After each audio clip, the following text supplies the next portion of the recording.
Guys, welcome back to my channel again. तो इस video में हम गुटेनबर्ग प्रिंटिंग प्रेस करने के बाद वाला टॉपिक कर रहे हैं, ठीक है, जो कि है ए न्यू रीडिंग पब्लिक। और इसके साथ साथ मैं मार्टिन लूथर का जो एक इम्पॉर्टेंट पार्ट है इस चैप्टर में, उसको भी कवर करूँगी, ठीक है। तो स्टार्ट करते हैं। A new reading public with the printing press, a new reading public emerged. तो जैसे ही प्रिंटिंग प्रेस आ गया, प्रिंटिंग होने लगा, तो एक न्यू रीडिंग पब्लिक जो थी वो बाहर निकल कर आई, ठीक है, इमर्ज हुई। Printing reduce the cost of books. तो प्रिंटिंग से जो कॉस्ट था वो रिड्यूस हो गया, बुक का कम हो गया। The time and labour required to produce each book came down. और जो टाइम लगता था बुक को प्रोड्यूस करने में वो भी कम हो गया। मल्टीपल कॉपीज़ कुड भी प्रोड्यूस, बहुत सारे कॉपीज़ प्रोड्यूस होने लगे बहुत आसानी से, ठीक है। Books flooded the market. Books जो है वो बहुत ज़्यादा ही प्रोड्यूस होने लगे और पूरा मार्केट्स में बुक्स जो थे वो ईज़िली मिलने लगे। Reaching out to an ever growing readership. इससे क्या हुआ कि लोगों में पढ़ने की जो इच्छा थी वो ज़्यादा हो गई, यानी कि ज़्यादा लोग पढ़ने लगे, ठीक है। Earlier common people lived in a world of oral culture. तो पहले क्या होता था कि लोगों को पढ़ना नहीं आता था, तो वो सिर्फ ओरल कल्चर वहाँ होता था, यानी कि जो पढ़ सकते थे वो बोल के सुनाते थे और बाकी लोग जो थे वो सुनते थे, ठीक है।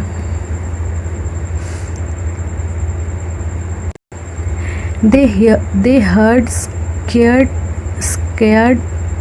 sacred होगा sacred text read out, ballads recited and folk tales narrated। तो वो क्या करते थे, सुनते थे जो भी बैलेट्स यानी कि पोएम्स वगैरह लिखा जाता था बुक्स में, वो सबको पढ़ते थे, टेक्स्ट को पढ़ते थे, और जो भी फोक टेल्स कहानियाँ होती थी उसको पढ़ते थे वो लोग, ठीक है, और जो लोग थे वो सुनते थे। Knowledge was transferred orally. तो नॉलेज जो थे वो ओरली ट्रांसफ़र होता था, ठीक है। After the age of print books could reach out to wider section of people. तो प्रिंटिंग एज के बाद जब प्रिंट आ गया तो बहुत सारे लोगों के पास जो था वो बुक पहुंचने लगा। Now a reading public came into being. तो रीडिंग पब्लिक जो थी वो बढ़ गई, but the transition was not so simple. लेकिन जो ये चेंज हुआ रीडरशिप वाले में, जो पढ़ने के जो लोगों में की बढ़ावत जो हुई वो बहुत सिंपल नहीं थी। Books could be read only by literate. जो सिर्फ लिटरेट थे, जो पढ़े लिखे थे, वो सिर्फ वही लोग रीड कर पाते थे। And rate of literacy is in most European countries were very low till the 20th century। तो 20th century तक वहाँ बहुत ही कम लोग पढ़े लिखे रहते थे यूरोप में। So printers began publishing popular ballads and folk tales, and such books would be profusely illustrated by pictures। तो जो पब्लिशर्स थे वो लोग अपना दिमाग लगाए और सोचे कि बहुत लोग पढ़ नहीं पाते, तो हम कुछ ऐसा करते हैं कि वो लोग भी बुक्स लेना चालू कर दें। तो उन्होंने इमेजेस बनाना चालू कर दिए बुक्स में, ठीक है। दीज वर देन संग। और फिर उसको देखा जाता था और जो भी लिखा रहता था उसको गा के सुनाया जाता था विलेजेस में और टैवरन्स इन टाउन्स, यानी कि टाउन्स में जो टैवरन्स होते थे जहाँ लोग इकट्ठा होते थे, बातें करते थे, उस जगह में सुनाया जाता था। ओरल कल्चर दस entered print and printed material was orally transmitted. तो क्या हुआ, ओरल कल्चर जो था वो आया और जो प्रिंटेड मटेरियल जो रहते थे, जो भी बुक्स रहते थे, उसको ओरली ट्रांसमिट किया जाता था, यानी कि बोला जाता था। The line date separated the oral and reading culture become blood. तो जो डिवाइड हो गए थे ना, कि जो पढ़ सकता बस वही बुक लेता था और जो रीड कर सकता वही बुक लेता था, तो वो जो लाइन था वो ख़त्म होने लगा था, यानी कि सब मिल के रहने लगे थे। Print created the possibility of wide circulation of idea. तो प्रिंट से क्या हुआ कि आइडिया जो था वो बहुत ज़्यादा जल्दी और ज़्यादा लोगों तक फैलने लगा था, बहुत सारे ideas. And introduce a new world of debate. इससे क्या हुआ कि लोग का अपना थिंकिंग होने लगा, बुक पढ़ के वो उनका थिंकिंग चेंज होने लगा, ठीक है। तो बहुत सारी जगह डिस्कशन और डिबेट्स चालू हो गए। Even those who disagreed with established authorities could now print. तो जो किसको अगर किसी को प्रॉब्लम भी होता था वो लोग प्रिंट कर देते थे ताकि उनका जो आइडिया है वो लोगों तक पहुंच सके बुक्स के द्वारा।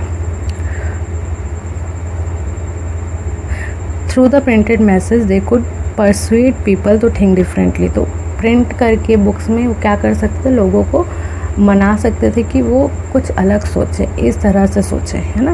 तो ये चीज़ें वहाँ होने लगी थी। अब देखते हैं मार्टिन लूथर ने क्या किया। मार्टिन लूथर का जो था वो बहुत इम्पॉर्टेंट रोल था जो चर्चेस में जो बुरी चीज़ें होती थी, जो नहीं होना चाहिए, उनको हटाने में और लोगों को ज़्यादा लोग पढ़ सके, ऐसा वो बुक लिखते थे। ठीक है, वो लैंग्वेज में लिखते थे जो वहाँ के लोग पढ़ सकते थे। तो in 1517 the religious reformer Martin Luther wrote 95 theses criticizing many of the practices and rituals of the Roman Catholic Church।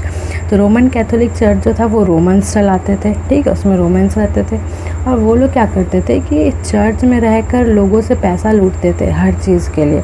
जैसे कि किसी ने कुछ गलत काम कर लिया है किसी को, तो उसके लिए वो लोग पैसा लेते थे कि पैसा दोगे तभी तुमको तभी तुमको स्वर्ग में जाने मिलेगा, या इस तरह की बातें करके लोगों का पैसा ऐंठते थे वहाँ के चर्च में जो फादर्स वगैरह जो रहते थे वो लोग।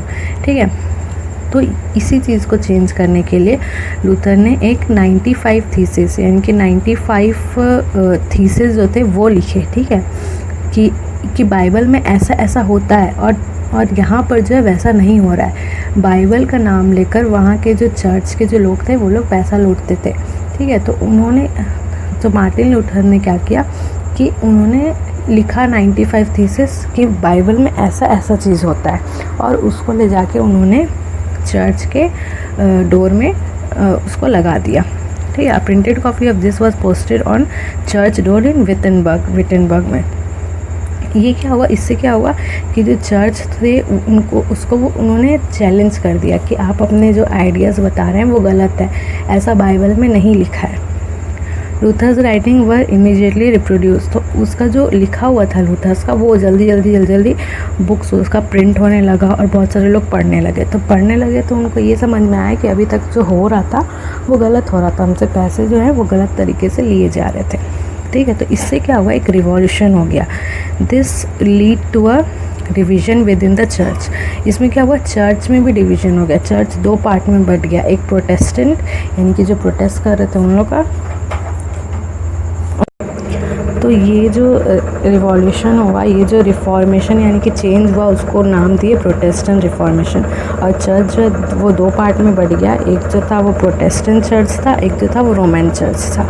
तो इनके मार्टिन लूथर की वजह से ही जो है चर्च जो है डिवाइड हो गया। ठीक है, new testament sold 5000 copies with in a few weeks and a second edition appeared with in 3 months। तो न्यू टेस्टामेंट यानी कि जो क्रिश्चियन लोग का बाइबल का एक कुछ पार्ट रहता है क्रिश्चियन में, उसमें लिखा रहता है सारा उन लोग का सेक्रेट टेक्स्ट जो होता है, अच्छी बातें उन लोग जो मानते हैं वो सब चीज़ें लिखी रहती। तो वो सब सोल्ड होने लगा वहाँ पर, जो कि लूथर्स ने लिखे थे। 5000 कॉपीज़ उसका क्या हुआ, सोल्ड हुआ और फिर उसका जो सेकेंड एडिशन था वो विद इन 3 months आ गया। ठीक है, डीपली ग्रेटफुल तो प्रिंट लूथर।